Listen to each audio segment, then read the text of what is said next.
சமாதான பிரபுவே உமை ஸ்தோதரிக்கிறோம்.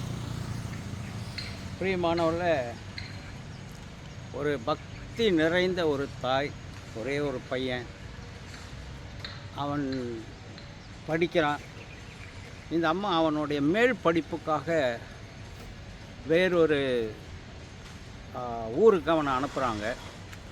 அந்த ஊரில் அவன் படிப்பதற்கு தேவையான அந்த பணங்களை எல்லாம் அங்கே செலுத்தி கொடுத்துட்டாங்க. அந்த அவன் படிக்கக்கூடிய இடத்துல அந்த பணங்களை எல்லாம் அவன் செலுத்திட்டாங்க. அதற்கப்புறம் அந்த அம்மா அவன் தங்குவதற்கான அந்த மாணவர்கள் தங்கக்கூடிய விடுதியில் அவன் தங்குவதற்கான பணத்தை எல்லாமே கொடுத்துட்டாங்க. கொடுத்துட்டு அவனை வழி அனுப்புவதற்காக அவங்க அவனுடைய துணிகளெல்லாம் வைத்திருந்த ஒரு பெட்டி அவன் கரத்தில் கொடுத்து, தம்பி இந்த துணிகள்லாம் எடுத்துக்கோ, அடுத்தது கையில் ஒரு பைபிளை கொடுத்து, இந்த பைபிளை நீ அனுதினமும் வாசிக்கணும், கண்டிப்பாக நீ பைபிளை வாசிக்காமல் இருக்கவே கூடாது, நீ பைபிளை வாசிக்கணும்னு சொல்லி அந்த பைபிளையும் கையில் கொடுத்தாங்க. அவன் பைபிளையும் எடுத்துக்கொண்டான், பெட்டியும் எடுத்துக்கொண்டான். அவன் படிக்கிற இடத்துக்கு போனான்.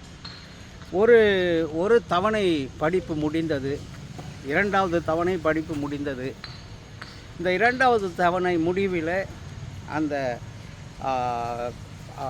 கல்விக்கூடத்தில் இருந்து அவனை கூப்பிட்டு, நீ என்ன செய்யணும், யாரெல்லாம் இன்னும் அடுத்த தவணைக்குள்ள பணத்தை கட்டலையோ உங்களுக்கு 2 வார காலம் அவகாசம் இருக்கிறது, அதுக்குள்ளே அடுத்த தவணைக்கான பணத்தை கட்டி விடுங்கள் அப்படின்னு சொல்லிட்டு அந்த பள்ளி நிர்வாகத்தின் தலைவர் அதை சொல்லிவிட்டார்.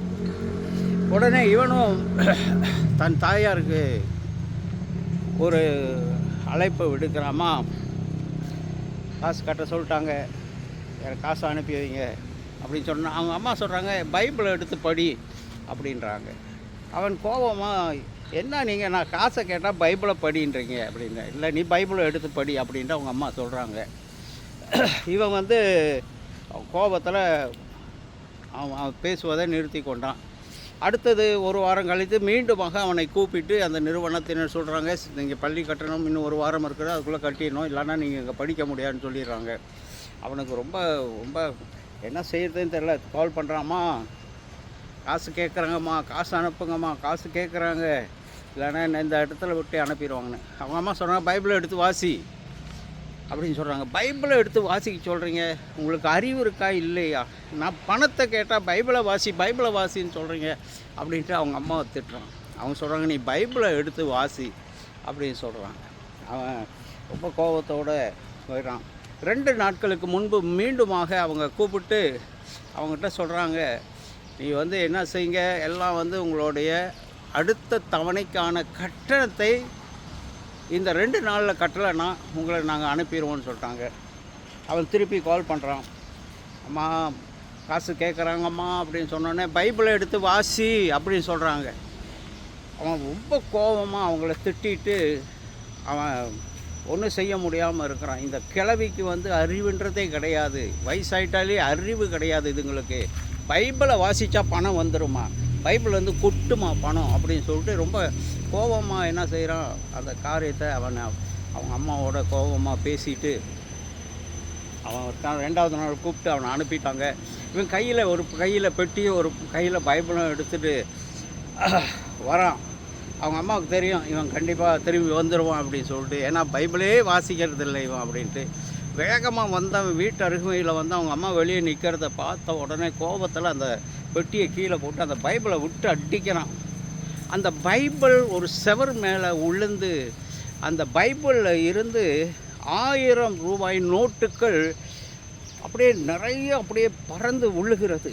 அவன் யோசிக்கிறான், என்னடா இது, பைபிள்லேருந்து 1000 ரூபாய் நோட்டுகள், இவ்வளோ நோட்டுகள் வருகிறது, ஒவ்வொரு பக்கத்துலையும் ஒரு 1000 ரூபாய் வைத்து அவங்க அம்மா அனுப்பியிருக்காங்க.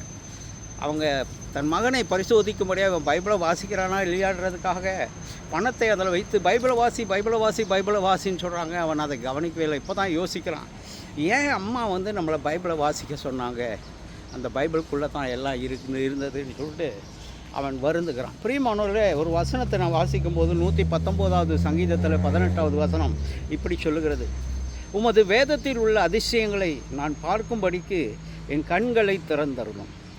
ஆமாம் பிரியமானவர்களே, நிறைய வேளையில் நம்ம என்ன செய்கிறோம், வேதத்தை வாசிக்காமல் ஆசீர்வாதம் வரணும் ஆசீர்வாதம் வரணும் ஆசீர்வாதம் வரணும்னா நம்ம அதை அடைய முடியாது. வேதத்தை வாசிக்க அதில் உள்ள புதையல் ஆண்டவர் வந்து நமக்கு ஆசீர்வாதமாக கொடுப்பார். ஜெபம் செய்வோமா? நல்ல ஆண்டவரை நன்றியோடு கூட சோதரிக்கிறோம். அந்த மகனும் பைபிளை வீசி இருந்த பொழுது ரூபாய் நோட்டுகளை பார்த்த பொழுது ஆச்சரியமானான். பைபிளை வாசித்தால் அவன் வாழ்க்கையில் எத்தனையோ நன்மைகள் நடந்திருக்கும். இயேசு நாமத்தில் ஜெபிக்கிறோம் நல்ல பிதாவே, ஆமென்.